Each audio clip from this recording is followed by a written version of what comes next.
Bueno, podemos comenzar. Bueno, vamos a retomar lo que hemos estado analizando ayer, que era respecto a campos magnéticos en las máquinas eléctricas rotativas. Les voy a compartir pantalla.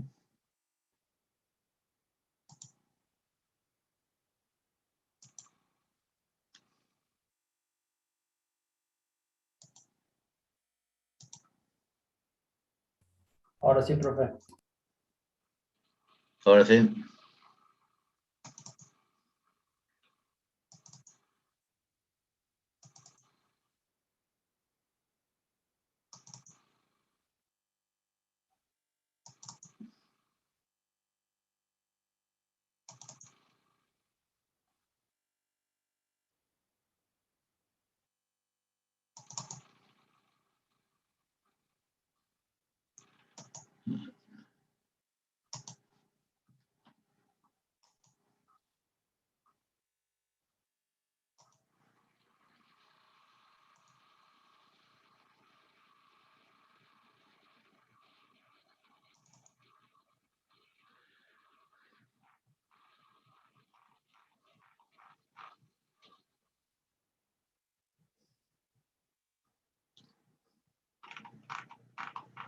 Bueno.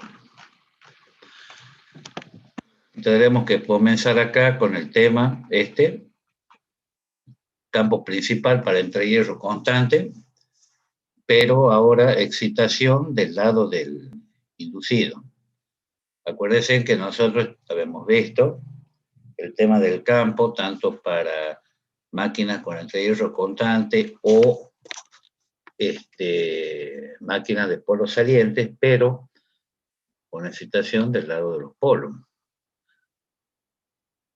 Vamos a ver ahora, entonces, el campo principal para entrehierro constante y excitación del lado del inducido, y dentro de eso, lo que sería la excitación con bobinas individuales. Siempre, como dice acá, vamos a partir de la ley de Ampere, en donde se puede ver que la ley de Ampere es igual, dice que la excitación θ es igual a la integral de contorno de h por dl. Ahora, si consideramos el espesor del conductor es despreciable, vamos a obtener lo que se llama un hilo de corriente, de sección transversal nula. Y la correspondiente curva de excitación en el entrehierro, suponiendo el caso hipotético que la permeabilidad del hierro sea infinita, o tienda a infinito, es decir, que si la permeabilidad tiende a infinito, significa que la reluctancia o resistencia magnética sería prácticamente cero, o tendería a cero. Entonces, si tenemos en cuenta esa situación, la curva de excitación sería una curva rectangular, tal como puede observarse en la figura, dice 5.10. La figura 5.10 sería esta, que aparece acá, que sería la excitación debida a dos bobinas iguales. Es donde acá puede observarse que tenemos, bueno, acá está saliendo, acá está entrando, tenemos esta unión, tenemos dos bobinas.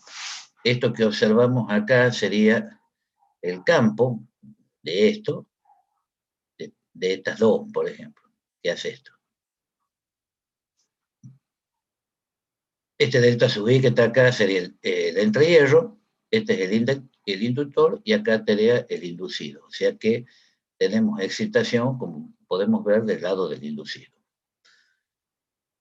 La excitación a lo largo de gamma, acá en función de gamma, va a ser una curva de estas características. Acá, fíjense, es cero, acá pega un salto, todo esto que vemos acá se mantiene constante, acá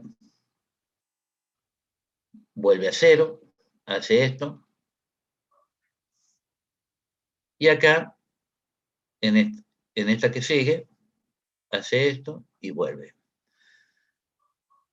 Vamos a llamar gamma 0, digamos, a este punto. Perdón, acá vamos a tener pi, y todo esto sería 2pi. Esto es lo que sería el eje de simetría de A sub S. Ya vamos a ver que A sub S es la capa de corriente.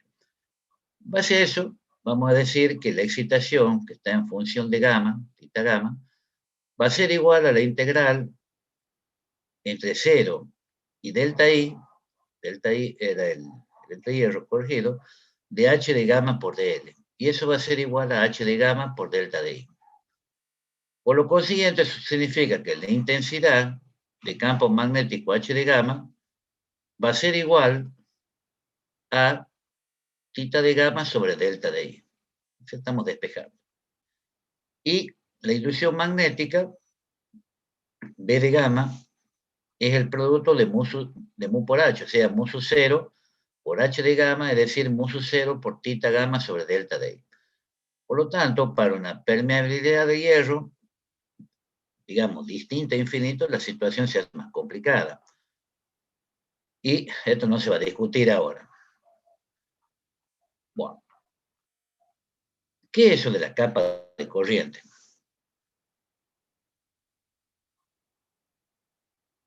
En lo que respecta a la capa de corriente, se supone que la corriente fluye por una capa que va a tener un espesor nulo sobre la superficie, ya sea rotórica o estatórica. Ver figura dice 511 y 59D. Acá tenemos la figura 511 y la 59D era esta figura que veíamos anteriormente, esta. O sea que acá tenemos simbolizado de esta manera, acá, lo que sería la capa de corriente. Bien, volviendo a esto,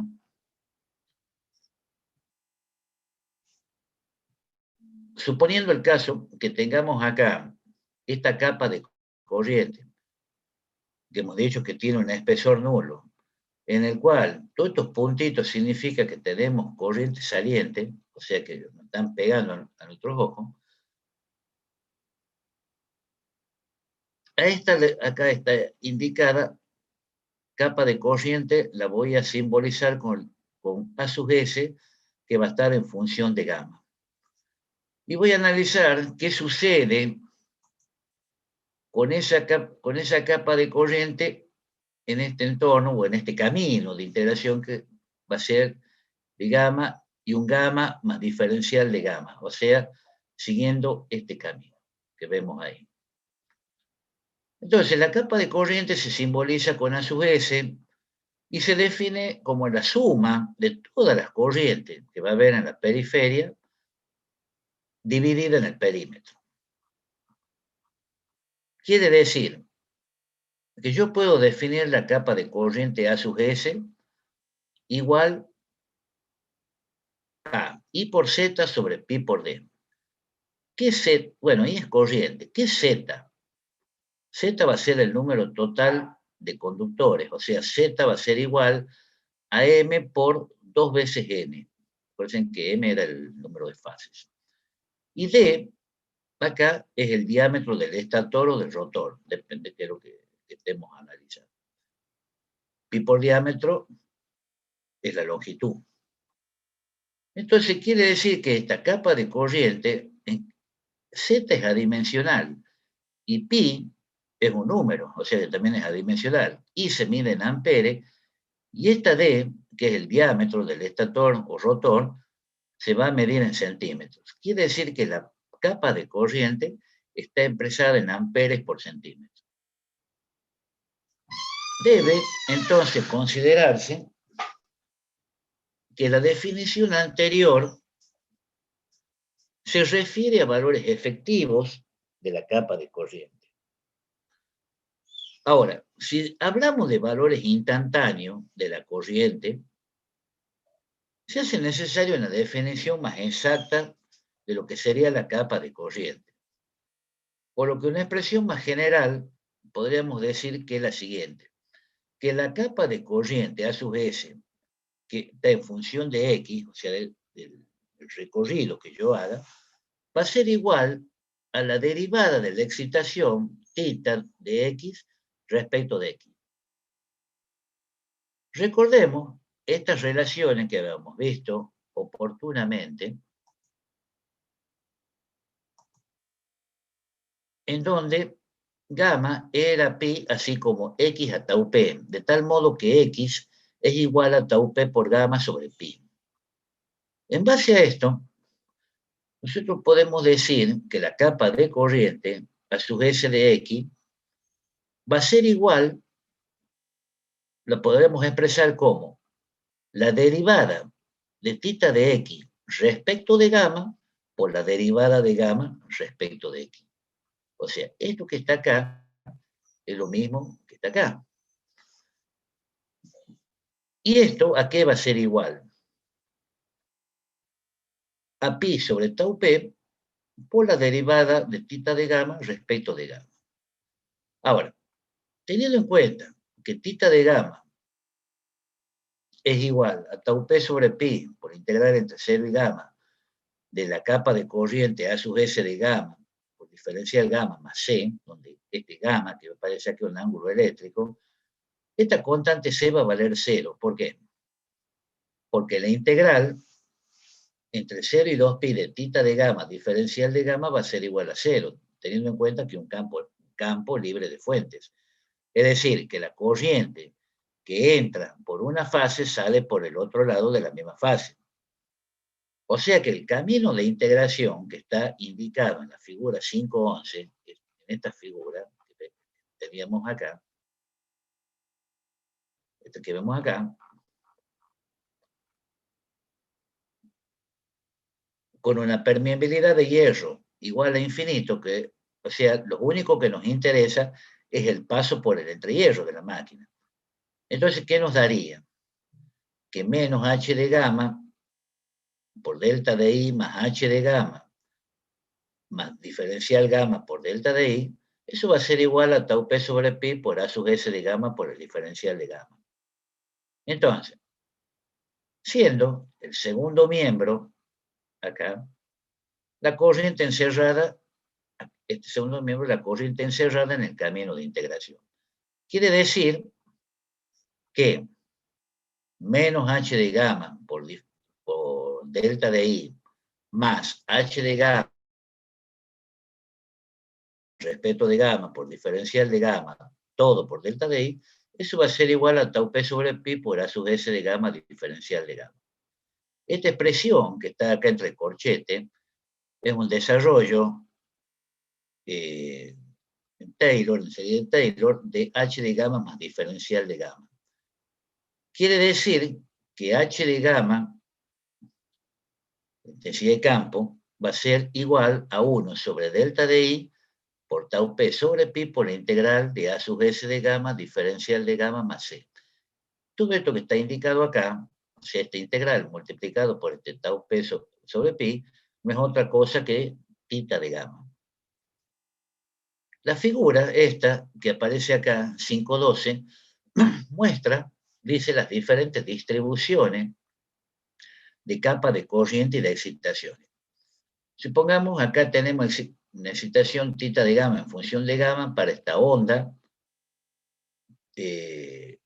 triangular, esta onda trapezoidal y esta onda sinusoidal. La capa de corriente para esta onda triangular va a tener esta forma, o sea, acá crece, tenemos este valor acá, y a medida que va haciendo esto hace esto. Esta parte haría así y ahí se repite. Si la onda fuese de este tipo, trapezoidal, tendríamos esta forma de onda de la capa de corriente, y si fuera senoidal, sería una onda coseno. Acá está simbolizada, por ejemplo, para esta forma de onda de la excitación y de la capa de corriente, ¿cómo sería la distribución acá de la capa de corriente? Por ejemplo, conductores salientes, o sea, corriente saliente, entrante, saliente, de acuerdo a esto, que sería, por ejemplo, para este caso, de un arrollamiento de conmutador, que sería esquemáticamente una cosa así, donde este sería el inducido, y acá están simbolizadas, el arrollamiento del inducido, y acá están simbolizadas las escobillas. Acá sería la excitación capa de corriente. Tenemos el caso acá, por ejemplo, de un arrollamiento trifásico. Bueno, acá está simbolizado esto sería una fase, donde tengo una corriente I sub R, la otra fase una corriente I sub S, y la otra fase una corriente I sub T. O sea que tendríamos esto que está acá. Lo hemos puesto acá porque, bueno, no tenemos colores, con cruces, puntos, y acá sin nada. Para un arrollamiento trifásico tendríamos acá la corriente IR, la corriente IS y la corriente IT, de tal modo que IR es menos IS, o sea 0,866 de I de pico, suponiendo acá que IT valga 0, por ejemplo. Y este sería para el caso de lo que se llamaría un arrollamiento senoidal, que es similar a este que está acá, pero tenemos acá digamos, esta distribución, bueno, y estas formas de onda. En esta figura 5.12, donde me da las curvas características de la capa de corriente y de la excitación, no se indican conductores discretos, sino que solamente se indican capas de corriente para diferentes clases de máquinas. Eso significa que nosotros estamos suponiendo que Q, que era el número de ranuras por polo y por fase, tiende a infinito, o sea, son tantas que prácticamente como que no están. Y que tita B, que la excitación por bobina, tiende a 0. Pero Q por tita B va a ser distinto de 0 y distinto de infinito. Quiere decir que en la parte inferior de la figura 5.12, sería esta parte, se indica para un instante determinado las direcciones de los hilos de corriente en una máquina de corriente continua y en una máquina de corriente alterna, que es lo que veíamos acá. Acá, y lo que tenemos simbolizado acá. En la parte media está indicada la distribución de la capa de corriente, de cuya integración se obtiene la correspondiente distribución de tita para el instante considerado, la curva esta que tenemos acá. O sea, integrando esto, tenemos esto. Y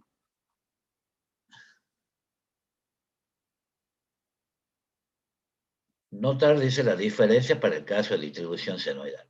Obsérvese que la distribución de A sub S de gamma y de tita de gamma de una fase de un arrollamiento trifásico es, salvo el ángulo bobinado, totalmente análoga a la de una máquina turborotor. Bien. Esa es la que vimos anoche, ingeniero. Claro. El turborotor. Vamos al campo principal ahora con polo saliente y excitación del lado del inducido. Por cierto, que hemos visto era con entrehierro constante. La excitación del inducido vamos a suponer que es senoidal o sinusoidal, y su amplitud puede estar desplazada respecto del eje del polo, que lo vamos a llamar eje directo. Pues ambas cosas hacen este caso distinto del caso en que la excitación proviene del arrollamiento polar. En la figura 5.13, vamos a ver, se tiene para la fundamental del inducido, acá está la figura 5.13, fíjense, que sería la descomposición de la fundamental de la excitación según los ejes longitudinal y transversal. Esto que ven acá, rayadito, es hierro. Estos son los polos. Este eje D, el eje directo, o sea, el eje polar, y el eje Q es el eje que está en el espacio interpolar, o sea, entre polo y polo, eso lo vamos a llamar eje transversal. Entonces acá ya vamos a analizar ahí con las expresiones matemáticas de dónde salen estas gráficas. Lo que nosotros vemos es que en la figura esta, para la fundamental de la excitación del inducido, vamos a tener que θ de gamma va a ser igual a θ1 de pico por el coseno de gamma más gamma 1, donde gamma 1, que aparece acá, es un ángulo que va a haber entre el eje D, el eje directo, y el eje de la excitación del inducido. Acá está gamma 1.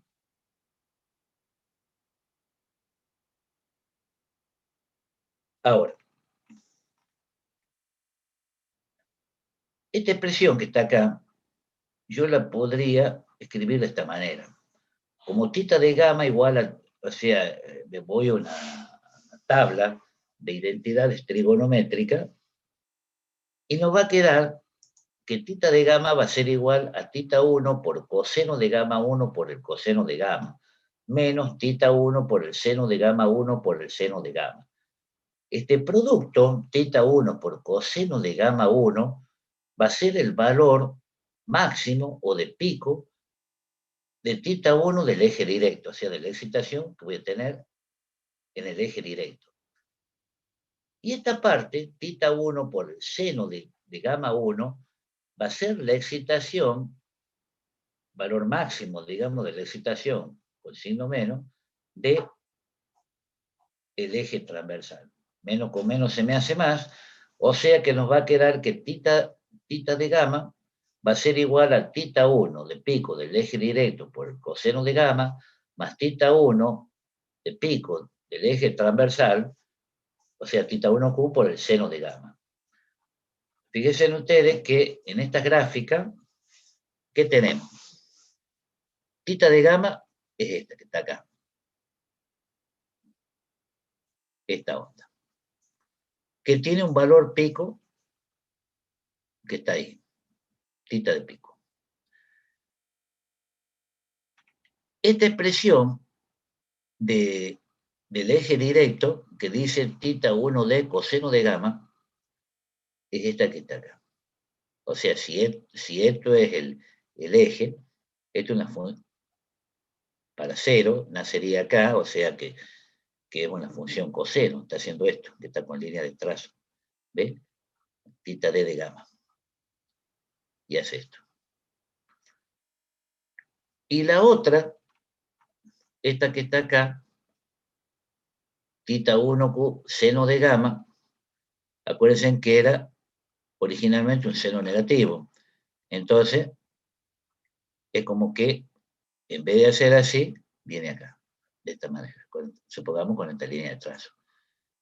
Entonces, la suma de estas dos ondas, de esta onda de θQ con la onda de θD en línea de trazo, me va a dar esta que está acá.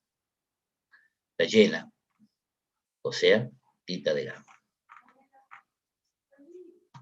La excitación, esta, θ de gamma, entonces se descompone, vemos, en dos excitaciones, según las direcciones longitudinal y transversal. Quiere decir que para la distribución de la densidad de flujo, es decir, de la inducción magnética, ¿qué vamos a tener? Para el eje longitudinal, o sea, para el eje que sigue, el eje del polo vendría a ser, o eje directo, vamos a tener que la inducción magnética o densidad de flujo, que la vamos a llamar B sub D, que es una función de gamma, va a ser igual a mu0, que es la permeabilidad del vacío, por θD de gamma por 1 sobre delta de I de gamma. Y para el eje transversal, que es, digamos, cuando el eje transversal, cuando consideramos el espacio interpolar, nos va a quedar que B de Q de gamma es igual a mu sub 0, la misma expresión, nada más que cambian los subíndices, por θ de Q de gamma por 1 sobre delta de I de gamma. ¿El Bien. eje longitudinal, profesor, es el eje polar? ¿A cuál le llama eje longitudinal? el El polar, eje, sí. eje longitudinal o eje directo, es lo mismo que el eje polar. Ahora, si nosotros observamos la figura 5.14, que es esta figura que está acá, vamos a ver una cosa. Vemos que en la componente longitudinal de la inducción, que la vamos a llamar, pongo con minúsculas en valor instantáneo, B de gamma, versus D de gamma, y la componente transversal versus Q de gamma, no van a ser senoidales. Por lo que en la práctica se trabaja únicamente, dice, con las fundamentales. Tampoco en ese caso hace falta el cálculo matemático explícito, sino que puede recurrirse a unos coeficientes tabulados que dan las amplitudes de las fundamentales de los campos en cada eje, en función de delta de I0 y de las características geométricas de los polos. Si nosotros observamos acá la figura 5.14, observamos que tenemos la inducción en los ejes longitudinal y transversal, y acá tenemos, fíjense, o sea, cómo sería realmente la gráfica. Supongamos que yo analice la componente longitudinal únicamente. Entonces, la forma de la onda, fíjense, no es exactamente una sinusoide, tiene esta formita, o sea, cómo hacer realmente, esa sería la curva real de tita D de gamma. Esta curva que vemos acá de trazo y punto sería la curva de la capa de corriente del eje directo longitudinal en función de gamma.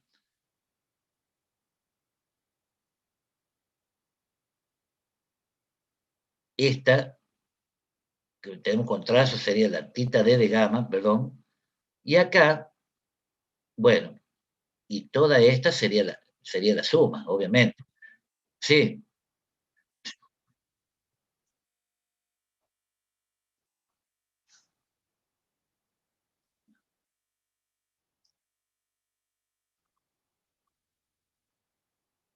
como campo estático. ¿A qué te referís con un campo estático?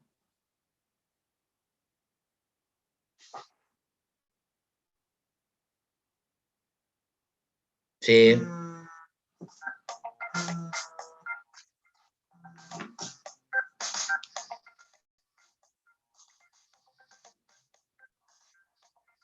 A ver, espérate un segundito, discúlpame un segundo. Hola, ¿cómo te va? Escúchame, estoy dando clase ahora en estos momentos. ¿Qué podemos hablar después? Bueno, bueno, dale, dale, dale. Chao, chao. Sí, te escucho, discúlpame.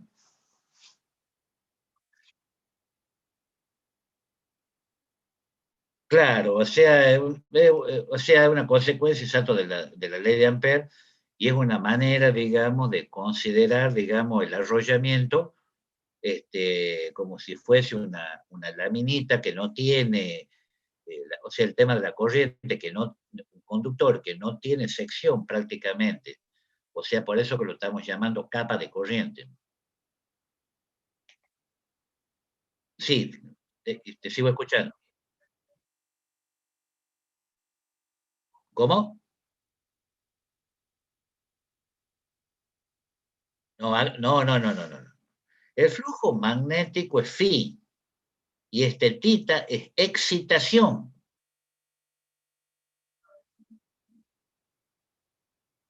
Excitación, o sea, amper vueltas.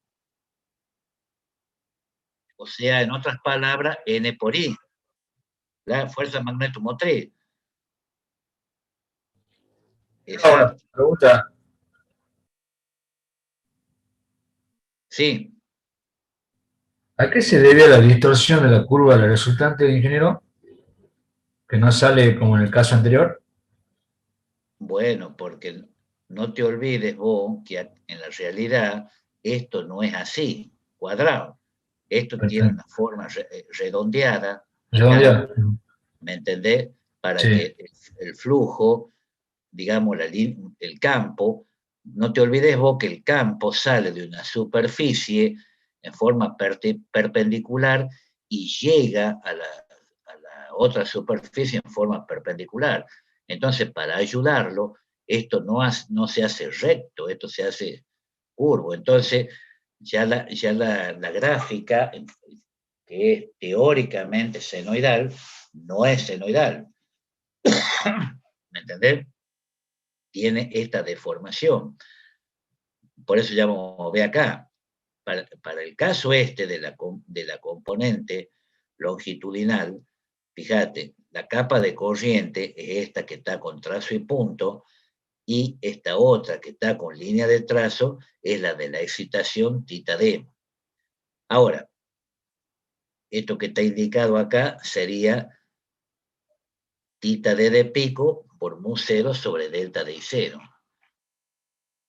O sea, la inducción magnética, ¿ves? Mu0 θ d sobre delta de I. Delta de I0, ¿entendés? Y acá, perdón, para la componente transversal, que sería la que tenés acá en el eje, ¿cómo se llama? Interpolar, porque vos no te olvides que vos vas a tener campo así, todo esto, y vas a tener campo que se viene así. O sea, este campo y este campo, hay una excitación o una fuerza magnetomotriz de por medio. Una cosa es la fuerza magnetomotriz que vos tenés acá en la parte directa, y otra cosa es la fuerza magnetomotriz que vos vas a tener acá, en la parte que, digamos, interpolar. Entonces, en este caso, pues, fíjate, con la componente transversal, ¿ves? Tenemos el eje Q, ahí está, con trazo y punto. ¿Y qué tenemos? Fíjate, esta gráfica que vemos acá, esta, la sinusoide está más baja,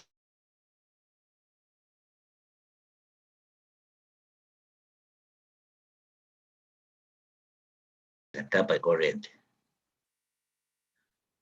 Fíjate cómo se hace la curva acá, cómo se deforma. Ahí. Debido a este hueco, que sería la curva resultante que te estaría dando de la B sub Q de gamma. Por eso sería lo más aproximado a la realidad. Quiere decir que las amplitudes estas que vos vas a tener, B1D, por ejemplo, para el eje directo, va a ser una constante C1D por mu0 por θ de pico 1D por 1 sobre delta de I0. Y para la B1Q, o sea, el valor máximo de pico para la del eje transversal, sería una constante C1Q por mu0 por θ1Q por 1 sobre delta de I0. Esto, C1D y C1Q, esto que aparece acá, van a ser coeficientes de forma polar.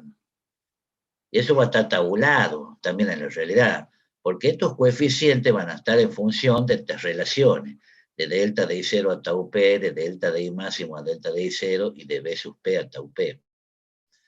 Por eso que se dice que en la práctica la relación esta de B sub P sobre tau P oscila entre 0,7 y 0,75, por ejemplo. La relación esta de delta de I0 a tau P oscila entre 0,02 y 0,05. Entonces, quiere decir que en base a esto van a resultar los siguientes valores aproximados para C1D y C1Q. Si tenemos, por ejemplo, polos rectangulares, un ejemplo, C1D varía entre 0,95 y 0,97 y C1Q entre 0,55 y 0,63. Y si tengo polos senoidales, donde teníamos que delta de I máximo era 2 veces delta de I0, que era el entrehierro corregido, que eso ya lo hemos visto, C1D varía entre 0,82 y 0,83 y C1Q entre 0,38 y 0,42 en este caso. Bueno, tampoco hay que enloquecerse por esto. Veamos entonces qué pasa con la influencia de la distribución de los arrollamientos entonces sobre el campo principal. Y eso es lo que a nosotros nos interesa. Vamos a analizar el caso de una bobina por par de polo. Dice, puesto que una máquina real posee arrollamiento distribuido, se investigará en lo que sigue la influencia de esta distribución. Y en primer lugar vamos a analizar el caso de un arrollamiento concentrado en una bobina diametral. Si la bobina es diametral, quiere decir que el W es igual a tau P. Si el ancho de bobina es igual a tau P, por par de polos. Vamos a hacer referencia a la figura 515A, que sería esta, y de la figura 515B, que sería esta.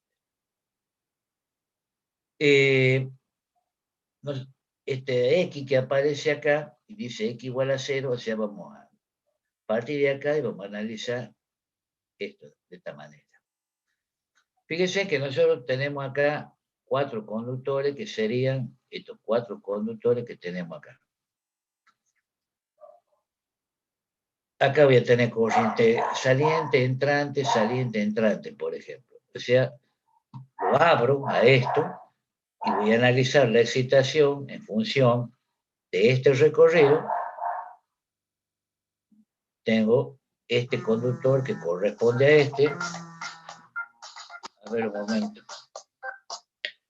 Estoy dando clase, Mario, ya te voy a hablar enseguida. Dale, chao, chao.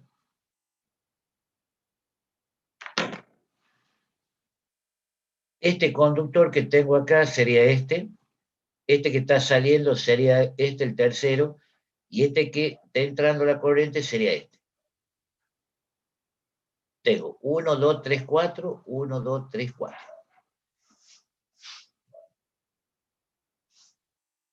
Si yo analizo qué pasa con la excitación a lo largo de este recorrido, que le voy a llamar X, observamos que acá, bueno, la excitación entre este punto y este punto, digamos, crece acá un cierto valor determinado, cierto valor máximo que ya vamos a ver, que sería I por raíz de 2 sobre 2 por N sub B. El valor máximo de esa excitación se mantiene constante, veamos todo este tramo, y acá cae todo este tramo, toma este valor, continuamos ahora de acá para acá, hace esto, vuelve a crecer, viene así y vuelve así. Esta sería la excitación debido a una bobina, entonces, de espacio diametral, doble de tau P y mu de hierro igual a 0.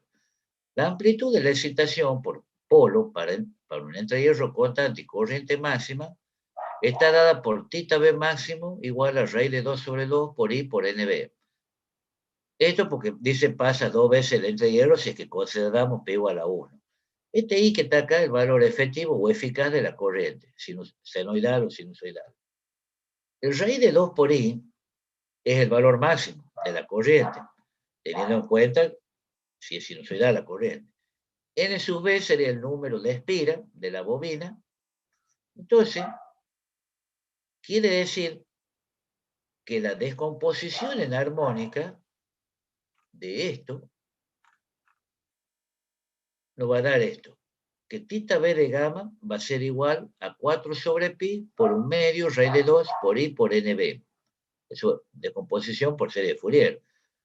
Por coseno de gamma menos 1/3 coseno de 3 gamma más 1/5 de coseno de 5 gamma menos, etcétera, etcétera. Quiere decir que en forma abreviada nosotros podríamos escribir que la excitación en la bobina θB de gamma va a ser igual a la sumatoria de ni igual a 2n menos 1. 2n menos 1 es la condición de número impar. Impar, sí. O sea, estamos hablando de armónicas impares. Por eso, con n igual a 1, 2, 3, tengo 2 por 1, 2, menos 1, 1. 2 por 2, 4, menos 1, 3. 2 por 3, 6, menos 1, 5. O sea, estoy considerando armónicas impares. Por eso que he puesto de ni igual a 2n menos 1 hasta infinito de tita sub b sub ni de pico, o sea, para la armónica en cuestión, por el coseno de ni gamma. Esa sería la abreviatura de toda esta expresión. Que podría escribirse también de la siguiente manera, como tita b de gamma igual a menos 1 elevado a la n menos 1 por 4 sobre pi por 1 medio por raíz de 2 por i por nb por 1 sobre ni. Bueno, esta expresión sale de hacer todo un desarrollo matemático al respecto. O sea, que la densidad de flujo va a resultar de la siguiente manera, o sea, la ilusión magnética.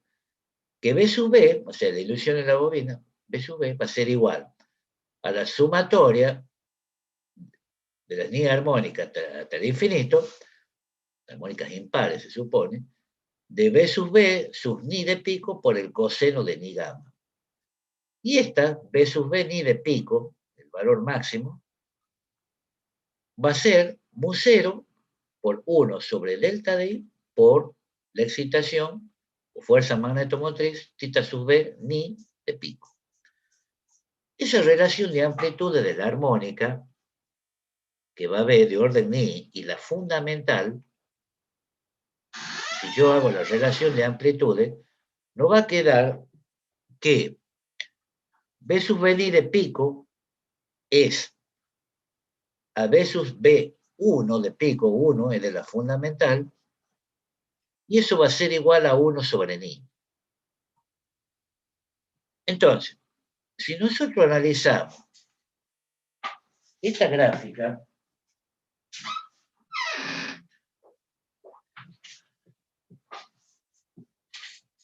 acá tenemos la descomposición de esa bobina diametral, donde se muestran acá las armónicas, por ejemplo, hasta la séptima.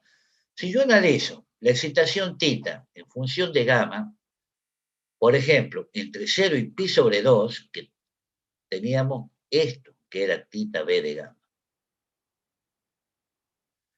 Si yo hago la descomposición en armónica, observen que tengo la fundamental, que sería esta, tita 1 de gamma, o sea que sería entre 0 y pi sobre 2, ahí tenemos un cuarto de periodo. La tercera armónica, la excitación para la tercera armónica, tita 3 de gamma, bueno, acá le hemos puesto un determinado valor, acá de máximo, digamos. Esta sería para la tercera armónica.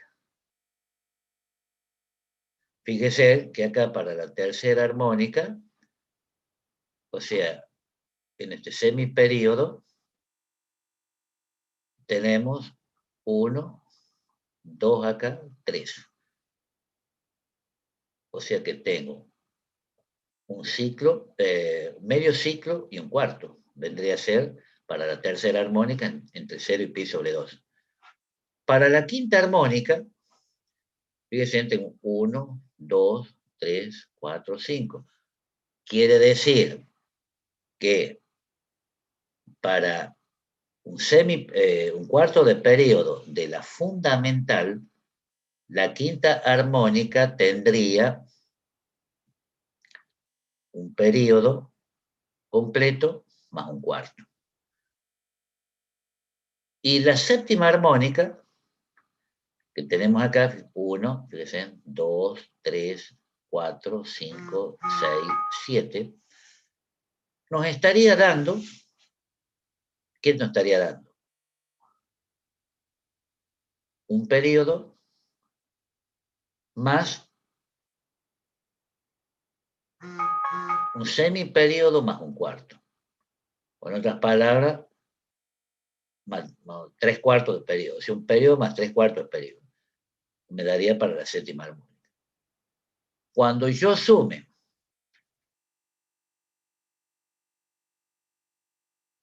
tita 1 de gamma, más la tita 3 de gamma, más la tita 5 de gamma, más la tita 7 de gamma, o sea, las excitaciones para la armónica 1, 3, 5 y 7, por ejemplo, me va a dar esta gráfica, esta curva. Que esa curva la puedo obtener sumando punto a punto todas estas gráficas. O sea que esta curva que tengo acá sería tita 1 de gamma, más tita 3 de gamma, más tita 5 de gamma, más tita 7 de gamma, por ejemplo. Muy bien. Veamos qué pasa con un grupo de bobinas por par de polo. Es decir, en otras palabras, la fase de un enrollamiento de una capa. Acá, en esta figura, que sería la figura 5.16, acá tenemos la excitación debida a un grupo de Q-bobinas diametrales. Acá se ha puesto tita Z en función de gamma. ¿Por qué el subíndice Z? O sea, la excitación, estamos graficando la excitación en la zona, se refiere. Por eso el subíndice Z, en la zona bobinal. Entonces, fíjense que acá tengo un número de ranura por polo y por fase, Q igual a 3. Entonces tengo acá 1, 2, 3. Ahí están las 3. 1, 2, 3. Ahí están las 3. 1, esto con esta con esta y esta con esta. ¿Y qué tengo acá? Un grupo de bobinas. Que sería, por ejemplo, de la fase, de un enrollamiento de una capa. Acá observamos, en esta unión, que sería la primera bobina, acá con línea de trazo y punto, hemos simbolizado el eje de la bobina 1. Y acá, justo que pasa por acá, por el medio, para un valor gamma 1, un ángulo gamma 1, tenemos el eje del grupo de bobinas, porque este es un grupo de bobinas.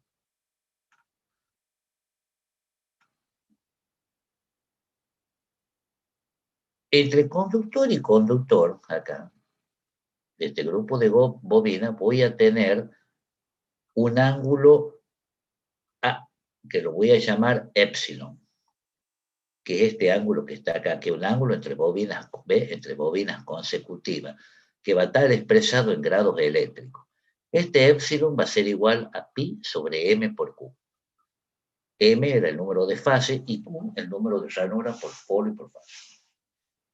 Y alfa, acá,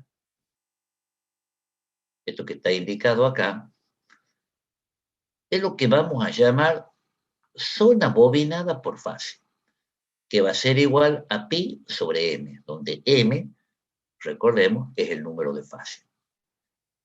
Ahora, la excitación acá resultante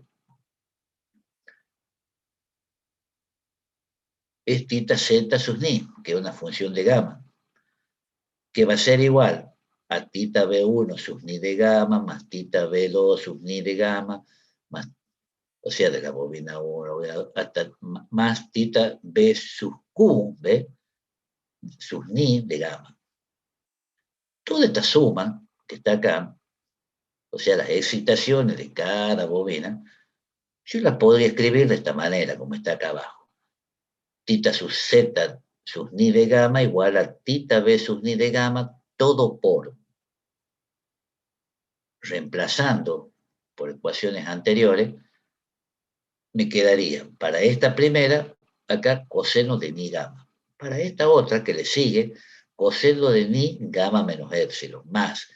Y para la última, sería coseno de ni menos q menos 1 por épsilon. Esto que aparece acá, lo podría reescribir de la siguiente manera. Donde tita z sus ni de gamma va a ser igual a q por tita de pico b sus ni por esto. Seno de ni q por épsilon sobre 2, sobre q seno de ni épsilon sobre 2. Todo esto es lo que se conoce como factor de zona Fz sub ni. Y acá me va a quedar por el coseno de ni, gamma menos q menos 1 por epsilon sobre 2. Y esto es gamma 1. Donde gamma 1 va a ser el ángulo que va a haber entre el eje magnético de las Q bobinas y el eje magnético de la primera bobina de la zona. Ver figura 5.16. Bueno, que es lo que teníamos acá. Ahí está. Quiere decir que el factor de zona, entonces, volviendo con el factor de zona, Fz' va a ser la relación que va a haber entre la suma geométrica de las amplitudes θ β de las bobinas que constituyen el grupo y su suma aritmética. De tal modo que θ de pico Z'ni es igual a Q por θ de pico B'ni por Fz'ni, donde Fz'ni es la suma geométrica de las θ B'ni sobre la suma aritmética de las θ B'ni. La excitación total, entonces, para todas las armónicas, θz va a ser igual a la sumatoria de n igual a 2n menos 1 hasta infinito de θz sub ni para todo n igual a 1, 2, 3, infinito. Acá tenemos este dibujito donde tenemos los factores de zona de las armónicas individuales de arrollamientos trifásicos, por ejemplo, para Q igual a infinito, que están indicados acá en esta figura. Por ejemplo, acá para 60 grados, 180 grados, 300 grados. Entonces, acá tenemos para n igual a 1, 3, 5 y un arrollamiento trifásico, una zona de bobina, zona bobinada de 60 grados, que sería esto, este arco que está acá, 180 grados, todo esto, por ejemplo, 300 grados, todo esto, un ejemplo. Entonces, veamos si un ejemplo dice. Veamos la figura 5.18. ¿Cuál sería la figura 5.18? ¿Qué es esta? Acá tenemos en la figura 5.18, perdón, lo que sería la capa de corriente y excitación correspondiente a una fase con Q igual a infinito, tendiendo a infinito. Acá tenemos la bobina. Esto va a ser la capa de corriente correspondiente a este conductor, por eso hemos puesto punto. Capa de corriente correspondiente a este conductor, por eso hemos puesto cruz. Y bueno, acá seguirá de esta manera. La gráfica de la excitación, teniendo en cuenta que Q tiende a infinito, la gráfica es un trapecio. Si no, sería como una especie de escalerita. Es este trapecio que está acá.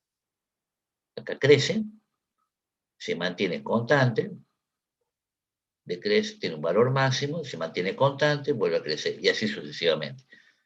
Y acá, la capa de corriente, este sería un valor de pico de capa de corriente, tenemos este, supongamos, consideramos esto, de acá hasta acá, con un alfa igual a pi sobre 3, que acá está acotado, sería este tramo. Acá no tengo nada, para este tramo tendría esta parte. Acá no tengo nada, y para este tramo que está saliendo tendría esto. O sea que esa sería la gráfica de la capa de corriente, sería una cosa así. Acá, en este caso, en particular.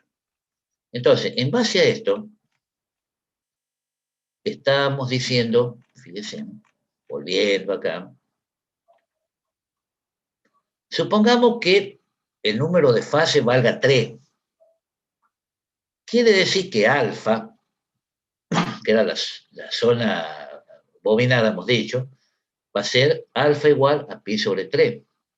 Ahora, si Q, número de ranuras por polo y por fase, tiende a infinito, es que en la práctica esta simplificación sería una buena aproximación, es decir, menor al 1%. Quiere decir que el factor de zona, Fz', que estaba definido de esta manera como seno de ni Q por epsilon sobre 2, sobre Q seno ni epsilon sobre 2, si nosotros reemplazamos por el valor de épsilon, fíjense, como épsilon era pi sobre m por q, cuando yo reemplace acá, me va a quedar seno, es lo mismo que poner el seno de ni por pi sobre 2m. Y acá q seno de ni por pi sobre 2m por q. Si tengo ángulos chicos, esta expresión del factor de zona, fz ni, que era seno de ni, pi sobre 2m, el que tengo acá, sobre q seno de ni, pi sobre 2mq, que es lo que tengo acá, directamente yo podría escribir acá en el denominador y poner así, seno de ni por pi sobre 2m, y directamente poner q por, para ángulos chicos, prácticamente el seno es igual a su argumento. Por eso que estoy poniendo ni pi sobre 2mq.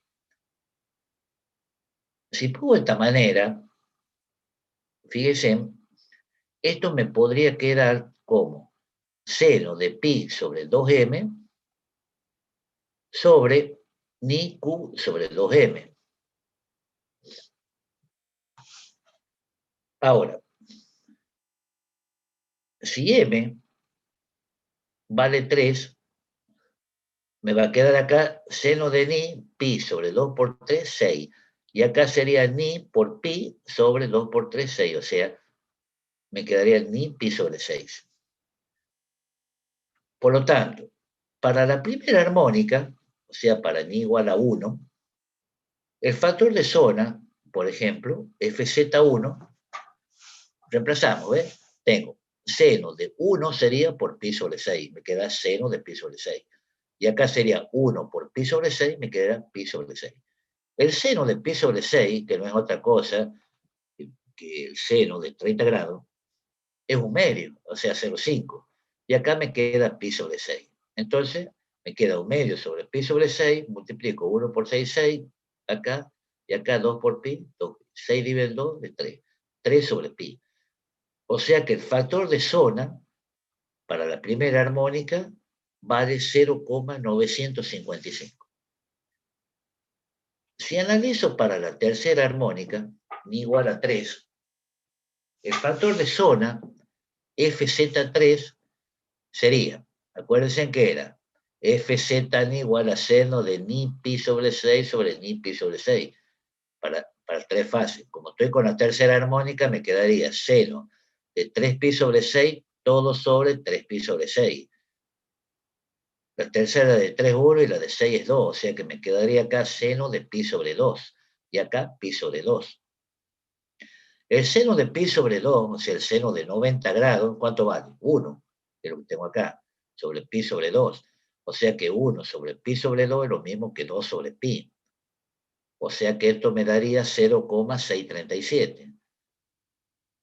O sea que el factor de zona para la tercera armónica tiene este valor. Para la quinta armónica, para n igual a 5,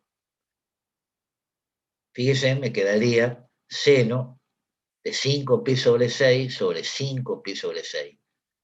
El seno de 5 pi sobre 6 es lo mismo que el seno de, ¿cómo se llama? De 60 grados, o sea, un medio. Sobre 5 pi sobre 6. Multiplico 1 por 6, 6, y acá 2 por 5, 10, me queda 10 pi. La mitad de 6 es 3 y la de 10, 5. O sea, me quedaría 3 sobre 5 pi. O sea que si yo hago 3 dividido en 5 por 3,14, eso me da 0,191, que sería el valor del factor de zona FZ5 para la quinta armónica. Entonces,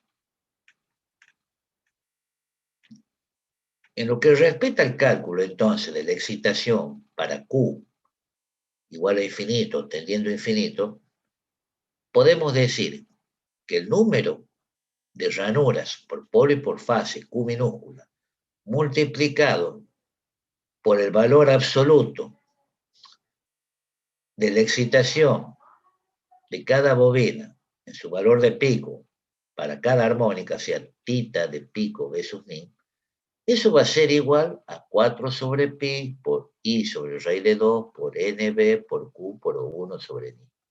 Que eso ya se lo ha visto anteriormente. Y a su vez, eso va a ser igual a raíz de 2 por a sub s por d sobre m por p por 1 sobre ni. Donde a su vez, que sería la capa de corriente, eso va a ser igual a 2 veces n por m por i sobre pi por d, teniendo en cuenta que n es pi por nb y por q, que sería para un arrollamiento de una capa. Donde n sería el número total de espiras por fase cuando todas se conectan en serie. Y n sub b el número de espiras de una bobina. Ahora, si nosotros multiplicamos la expresión anterior por el correspondiente factor de zona, se va a obtener la amplitud de la excitación para la armónica ni de una fase, la que resulta finita, a pesar de que Q es infinito o tiende a infinito. O sea que en general, nosotros tenemos que la excitación de una fase para cualquier valor de Q, o sea, cualquier valor de número de ranuras por polo y por fase, podemos determinarla con esta expresión, que tita z de gamma es igual a la sumatoria, digamos, de todo, acá hemos puesto sumatoria de gamma, de ni, que significa la sumatoria de todo el contenido armónico, ¿de quién? De las excitaciones, teniendo en cuenta el factor de zona, sus ni, o sea, que una función de gamma. Eso nos lleva a que la excitación, en realidad, tita z de gamma, va a ser igual a raíz de 2 por a sub s por d sobre m por p, que multiplica fz1, que sería el factor de zona para la primera armónica, por el coseno de gamma menos gamma 1, menos fz3, que sería el factor de zona para la tercera armónica, por 1/3 coseno de 3 gamma menos gamma 1, más fz5, que sería el factor de zona para la quinta armónica, por 1/5 coseno de 5 gamma menos gamma 1. Bien.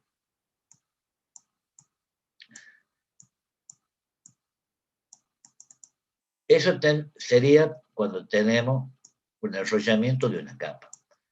Veamos qué pasa.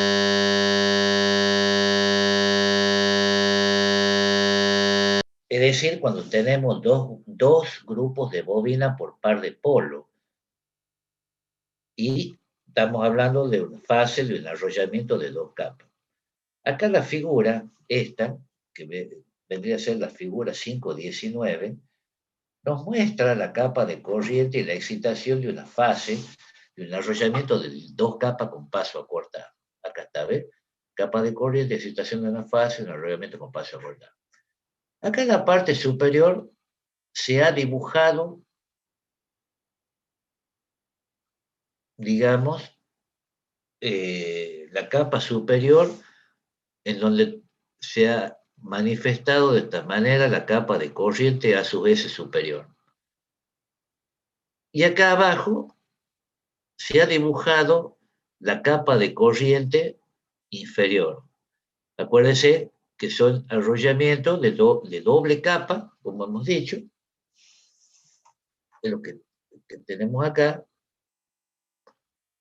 en donde tenemos una capa superior, una capa inferior. Obsérvese que si fuese diametral el arrollamiento y fuese de dos capas, en el supuesto caso, esto que está abajo coincidiría con esto que está acá arriba.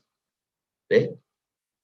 Pero no es así. Es como que esto que está abajo está desplazado hacia acá, hacia la izquierda, por decir algo.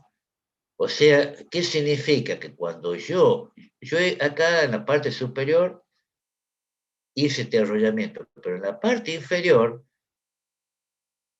el arrollamiento, digamos, está retrasado en una determinada cantidad de ranura, podríamos decir así, que sería esto, que sería no es otra cosa que el acortamiento de paso. Quiere decir que ahora, esta distancia que voy a tener acá, esta zona bobinada que voy a tener acá, la voy a llamar beta, ahora, que teniendo en cuenta ese acortamiento del paso.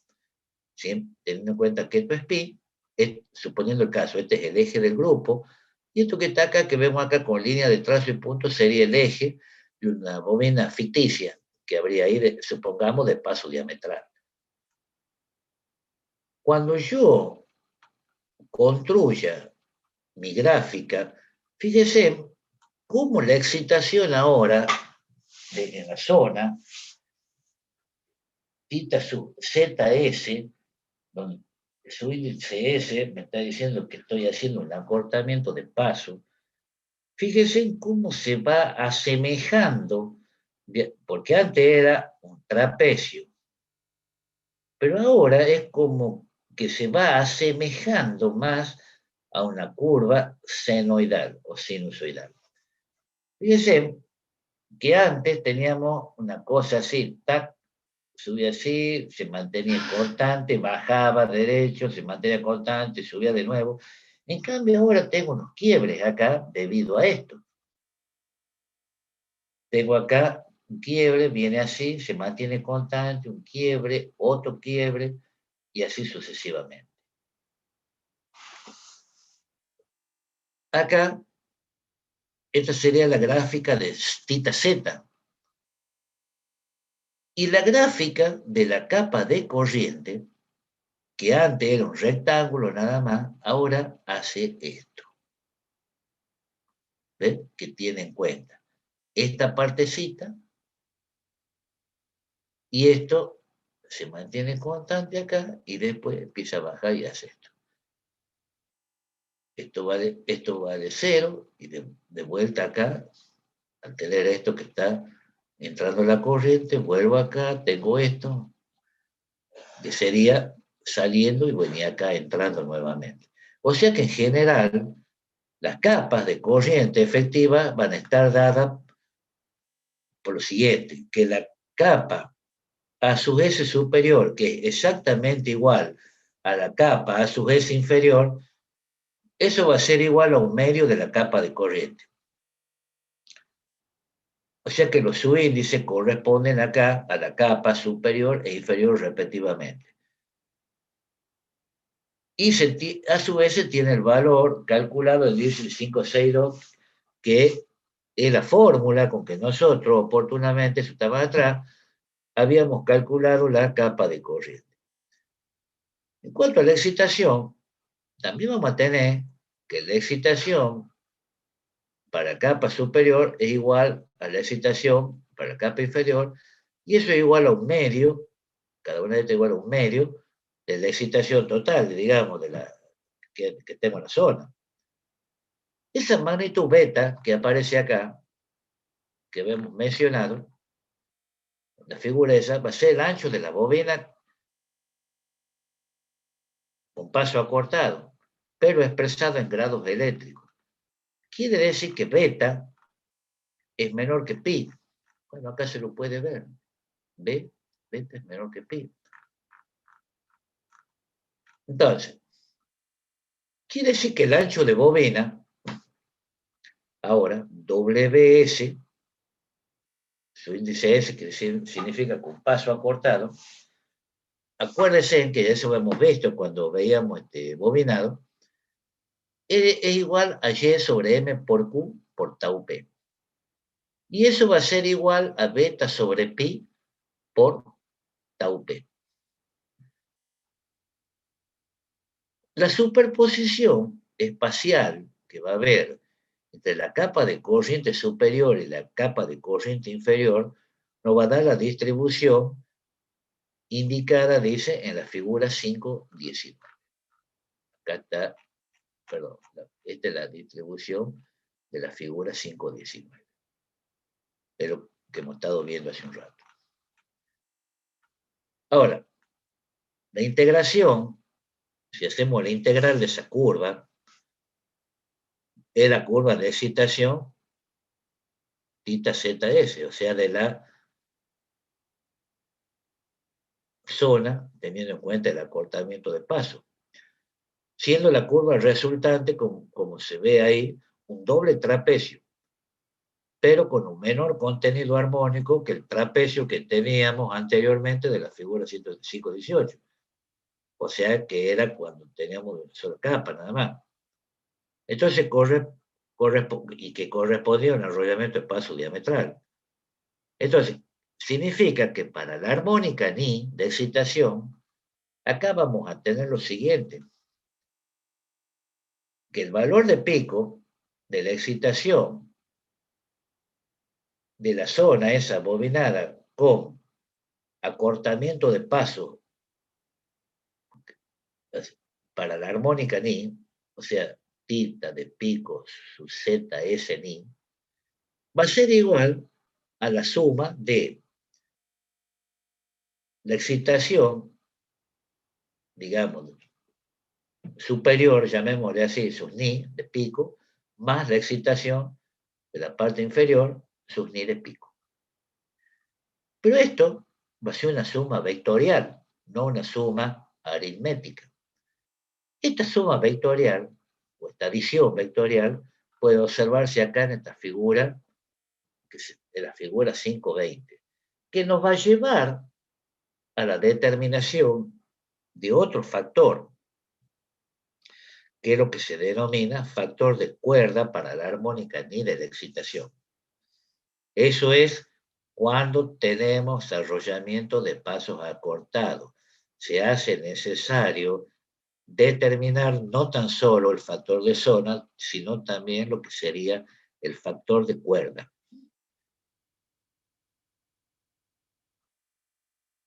Supongamos que este vector sea el de la excitación superior sus ni.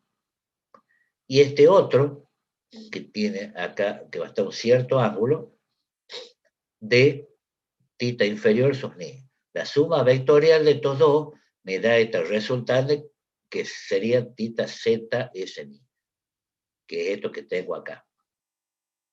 Este ángulo que hay acá, lo veamos así.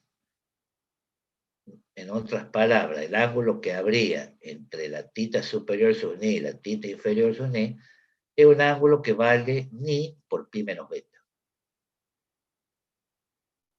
Este ángulo significa que es ni por pi menos beta sobre 2, es la mitad de este. Y este angulito que aparece acá es ni beta sobre 2. Quiere decir que basándonos en esto, el valor de pico, tita z s ni, tita z s ni, bien digo, va a ser el tita superior su ni de pico más el tita inferior su ni de pico por el seno de ¿qué? De ni beta sobre 2. Si este ángulo es ni beta sobre 2, el seno es el cateto opuesto a este ángulo, o sea, es esto. La componente, digamos, por eso multiplico por seno de ni beta sobre 2. Este seno de ni beta sobre 2 que aparece acá no es otra cosa que el factor de cuerda, que se llama fs ni. Entonces quiere decir que la excitación tita de pico zs ni va a ser la suma, podemos entre paréntesis, acá de tita de pico superior sus ni más tita inferior de pico sus ni por el factor de cuerda. En otras palabras, el valor máximo de la excitación en la zona bobinada con acortamiento de paso sus ni va a ser igual al valor de pico de la zona bobinada si es que no tuviese acortamiento de paso, pero multiplicado por ese factor. ¿Eso qué nos dice esta expresión? Que si el arrollamiento fuese diametral, esto y esto sería igual al el factor de cuerda fs ni sería 1. Entonces, bueno, acá decimos que tita zs ni es la excitación que se obtendría en el caso de tener B un paso diametral. Fsni sería el factor de cuerda que tiene en cuenta el hecho de que las capas de corriente superior e inferior van a estar desplazadas espacialmente, como puede verse en la figura 520. ¿Ven? Ahí está.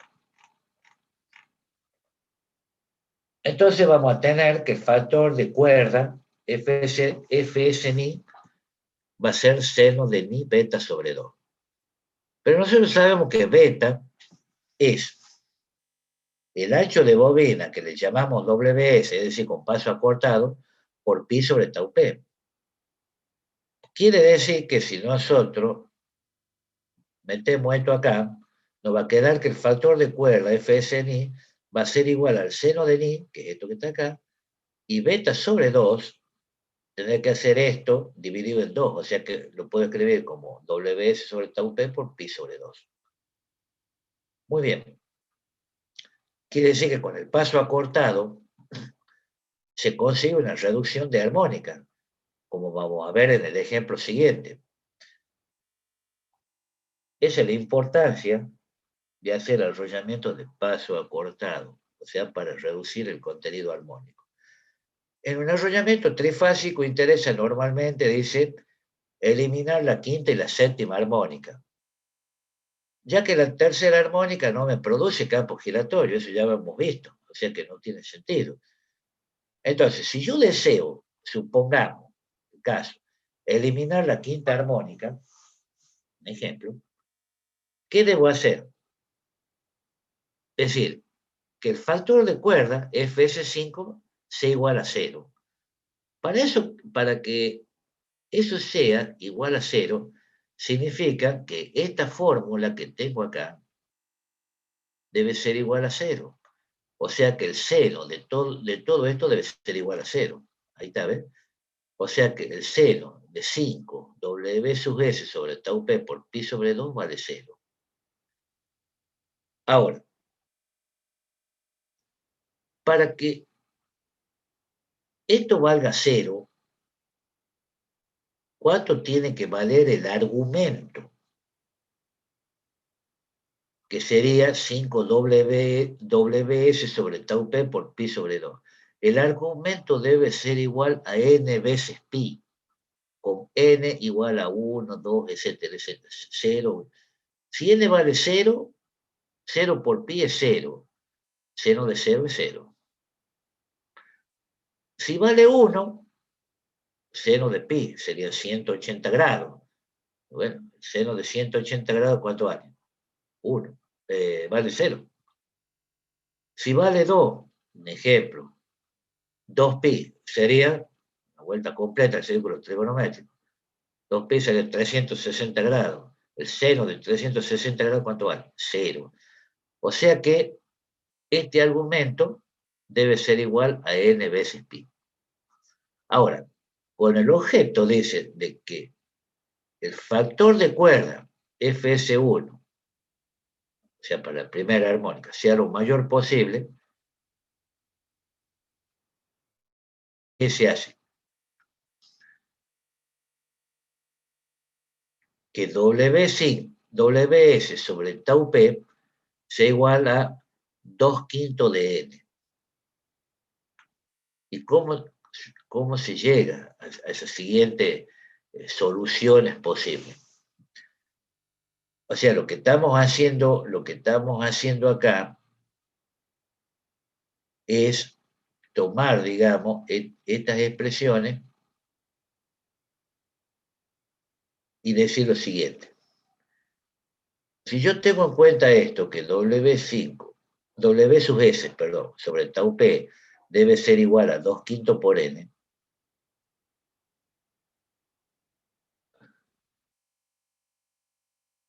si N vale 2, WS sobre tau P va a ser igual a 4 sobre 5. 2 por 2 es 4 sobre 5. Si vale 3, ¿qué me va a quedar? 2 por 3, 6 sobre 5, para N igual a 3. Esta última solución, dice, se descarta por implicar más gasto de cobre, es decir, cabezas de bobinas mayores. O sea que el factor de cuerda para la fundamental va a resultar directamente Fs1 igual al seno de 4/5 por pi sobre 2, que sería 0,951, por ejemplo. Muy bien. Claro, lo que pasa es que después nosotros vamos a ver que para la determinación de la tensión inducida interviene lo que se denomina el factor de arrollamiento F sub n, donde el factor de arrollamiento va a ser el producto del factor de zona por el factor de cuerda. Y si yo tengo el producto de dos factores en los cuales son menores que 1, 0,90 y pico, y si yo vuelvo a multiplicar por otro factor que tiene un valor por ahí similar, el resultado ese me va a ser más chico. Entonces, veamos qué pasa con la excitación entonces y campo de un arrollamiento trifásico. Los grupos que vamos a tener de bobinas de una fase correspondiente a cada par de polos se van a conectar en serie. Entonces quiere decir que para el número de espiras de una fase vamos a tener, eso ya hemos visto, que para el arrollamiento de una capa teníamos que N era igual a P por Q por NB. Quiere decir que Q por NB, despejamos de esta expresión, nos va a quedar igual a N sobre P, que sería el número mínimo de espiras que podríamos conectar en serie. Y para los arrollamientos de dos capas, N, ¿qué tenemos que hacer? Esta misma fórmula multiplicarla por 2. O sea, N igual a 2P por Q por NB, donde Q por NB sería N sobre 2P, donde N es el número de espiras a conectarse en serie. Acá vemos en estas expresiones anteriores que N es el número total de espiras que se conectan en serie. Y nosotros sabemos que la excitación de un arrollamiento de dos capas con paso acortado para una fase tenemos una expresión de esta naturaleza, donde θ sub zs, que es una función de gamma, es igual a la sumatoria de n igual a 1, 3, 5, etcétera, etcétera, hasta infinito, de θ zs sub ni de gamma. Y eso va a ser igual a la sumatoria de n igual a 1, 3, 5 hasta infinito de θ de pico zs ni por el coseno de ni gamma menos gamma 2. ¿Qué es gamma 2? El ángulo que va a haber entre el eje de la zona y el eje de la capa de referencia. Ver figura 19, dice. ¿Dónde está? Por acá está. Ahí está. Ahí está, ¿ven? El gamma 2. Bien.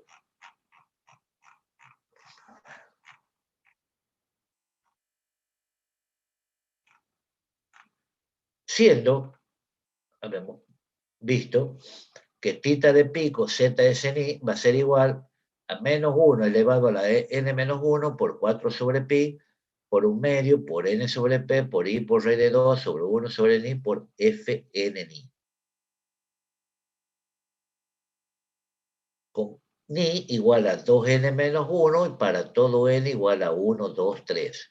Es decir, para un contenido de armónicas impares. Entonces, si prescindimos del signo e introducimos la capa de corriente, ¿qué nos va a resultar? Que θ de pico zs ni va a ser igual a raíz de 2 por A sub S por D sobre pi por M por 1 sobre ni por Fn ni. Ahí está, ¿ven? El factor de arrollamiento que yo le decía. Fn ni es llamado factor de arrollamiento para la armónica ni. Es igual al producto de los factores de zona y factor de cuerda. O sea que Fn ni es igual a Fz ni, que es el factor de zona, por Fs ni, que es el factor de cuerda. Recordemos que para un arrollamiento diametral este factor vale 1. O sea que el factor de arrollamiento igual al factor de zona. Ahora, si el arrollamiento no es diametral, es de paso acortado, esto ya no vale 1. Tiene un valor ligeramente inferior a 1. O sea que ya el factor de arrollamiento de ese arrollamiento de paso acortado va a ser el producto entonces de factor de zona por el factor de cuerda. Nota, dice, los resultados obtenidos para una sola bobina diametral valen también acá si se reemplaza n sub b por n sobre p fn sub ni. O sea, se multiplica así el número de espiras del arrollamiento distribuido por el correspondiente factor de arrollamiento, obteniéndose de esta manera el número efectivo de espiras. Ahora, si asignamos ese número de espiras a una bobina, supongamos, concentrada de pasos diametrales, esa bobina tendría, para la armónica individual considerada, el mismo efecto que el arrollamiento distribuido de partida. Quiere decir que la superposición de las excitaciones, de las M fases de un arrollamiento polifásico, va a dar lugar, como ya se vio, a excitaciones giratorias. O sea, da lugar a un campo giratorio, cuyas amplitudes van a ser tita de pico ZS sub MNI, su índice M es para un cierto número de fases, igual a M sobre 2, que si M vale 3, pero el 3 medio, ¿se acuerdan? Por tita de pico ZS. Y eso va a ser igual a raíz de 2 por 1 sobre pi, por M, por N sobre P, por I, por 1 sobre Ni, por Fn. Y esto va a ser igual a sub S por D sobre raíz de 2 por P, por 1 sobre Ni, por Fn.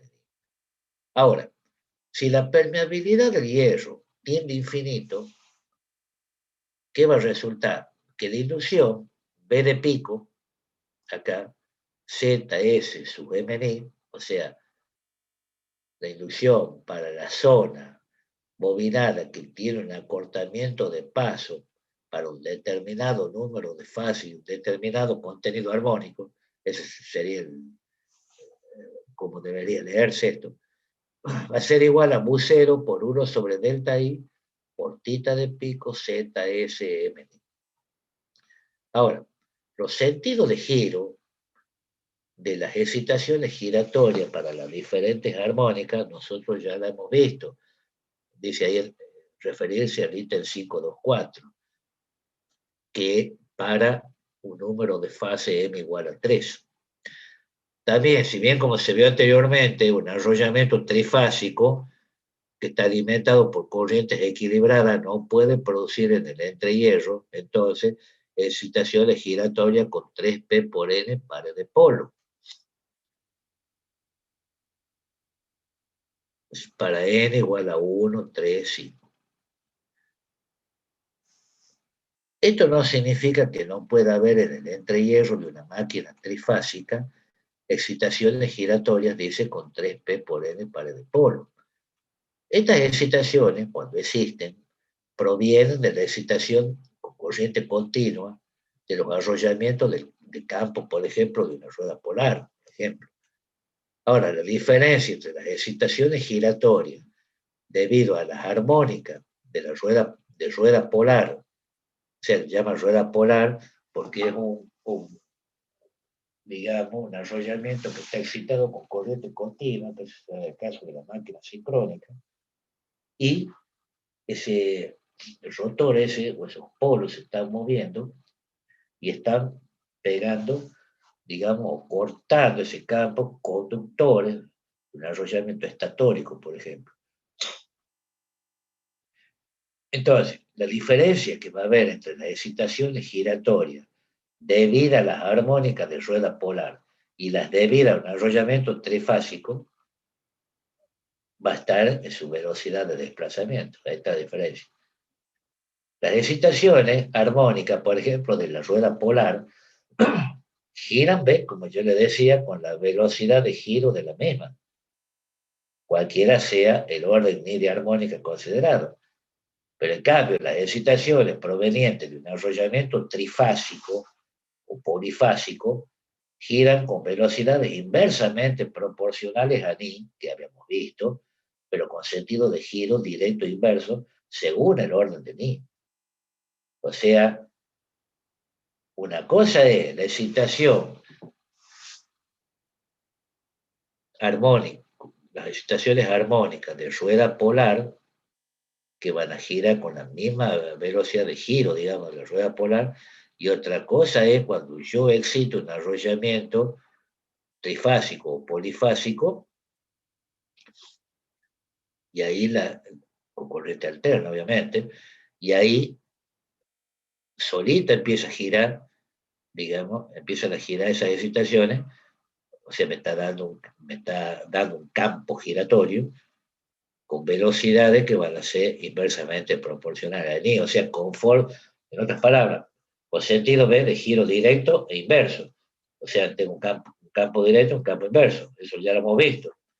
Según el orden de ni, o sea que si es inversamente proporcional a ni, quiere decir que conforme aumenta el contenido armónico, la velocidad de esos campos son menores. Ahora, nótese, dice que los arrollamientos trifásicos, por ejemplo, nunca producen excitaciones giratorias con 3p por n pares de polos, es decir, con n igual a 1, 3, 5. Mientras que los arrollamientos de ruedas polares, entonces, pueden o no producir, según el valor que tengamos de recubrimiento polar, alfa. Bueno, ahí terminaríamos con esta parte de lo que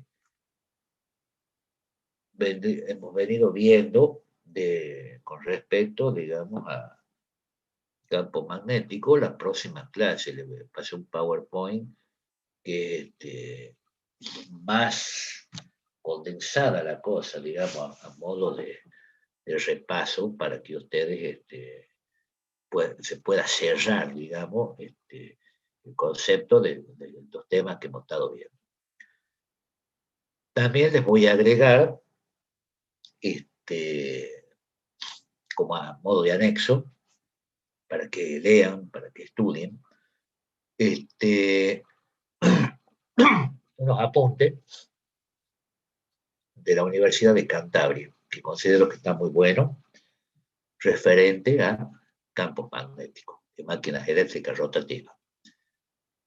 Sería una información adicional para leerla, como para despejar de alguna manera alguna duda. Bueno, voy a dejar de compartir pantalla. Con esto vamos a dar por finalizada, podemos decir, la clase del día de la fecha. Así que lo veo, Dios mediante, el día de lunes. Vamos a continuar, vamos a seguir insistiendo con esto. Y después, bueno, vamos a dar un par de trabajos prácticos para que se resuelvan basándonos en estas cuestiones. ¿Estamos de acuerdo? Bien, Sí, ingeniero. Inge. Perfecto. Muchas gracias. Bueno, que tengan buenas noches. Buenas noches. Y Buenas noches, profe. Igualmente. Buenas una noches, buena, Inge, que una estés buena muy bien. semana por delante. Muchas Gracias, gracias. Inge. Muchas gracias. Igualmente, Que estés ingeniero. muy bien. Hasta luego. Buenas Buenas noches. noches. Hasta luego.